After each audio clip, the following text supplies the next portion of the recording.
Physics Laboratory. Experiment 2. Mechanics. Calculation of gravitational acceleration g using freefall based on one-dimensional motion.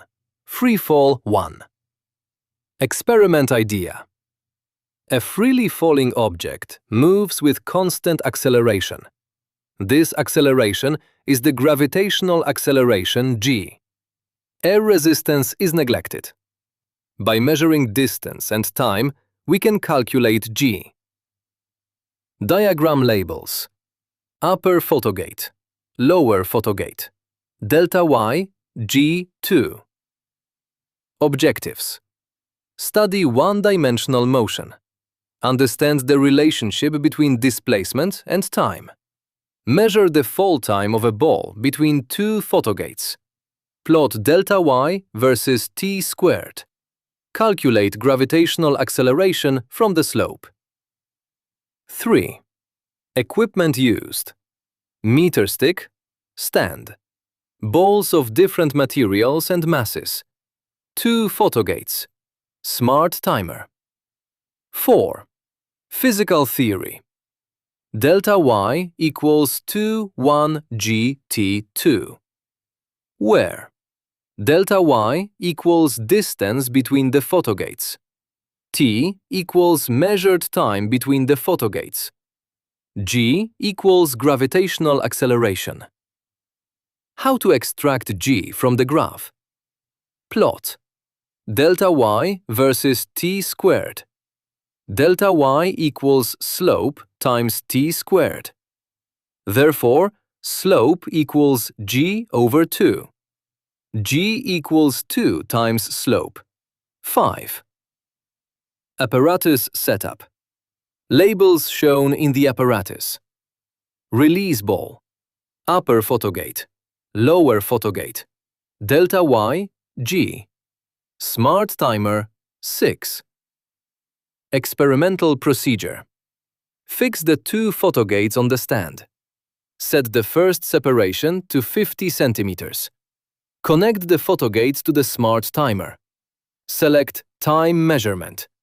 Select 2 gates mode. Press Start. Release the ball just above the upper photogate. Record the measured time, t. Increase the separation by 15 centimeters each time. Repeat until you have 5 readings. Calculate t squared for each reading. Plot delta y versus t squared. Find the slope of the best fit line. Calculate g using g equals 2 times slope, 7. Data table. Trial delta y, meters, t, seconds, t squared, seconds squared. 1, 2, 3, 4, 5. Important. Convert centimeters to meters before calculations. 8. Graph. Graph title/idea. Plot delta y, meters, on the vertical axis. Plot t squared, seconds squared, on the horizontal axis. Draw the best fit straight line. Graph label. Slope equals 2 g 9. Worked example. Given.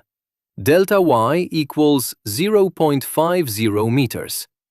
T equals 0.319 seconds. Step 1.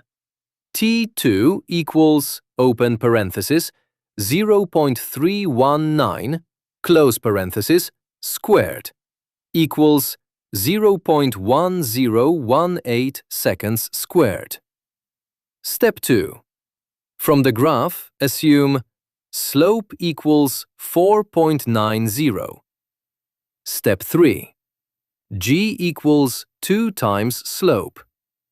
Step 4. G equals 2 times 4.90 equals 9.80 meters per second squared. Final result.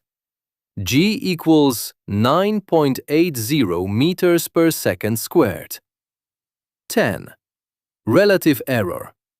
Accepted value of g. G equals 9.81 meters per second squared. Formula.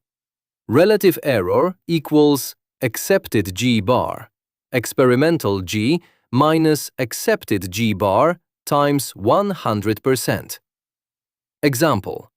If experimental, g equals 9.70 meters per second squared, then relative error equals 9.81 bar, 9.70 minus 9.81 bar times 100% equals 1.12%.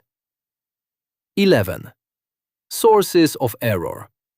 Error in measuring delta y. Error in reading time. Incorrect release of the ball. Slight device delay or sensitivity limits. Air resistance. Graphing or slope calculation errors. 12. Conclusion and student questions. Conclusion. The relationship between delta y and t squared is linear. The slope helps determine g. The experimental value should be close to 9.81 meters per second squared. The experiment connects theory with practical measurement. Student questions. Why do we plot delta y versus t squared instead of delta y versus t? Does the mass of the ball affect g? What are the main sources of error? Why do we repeat the measurements?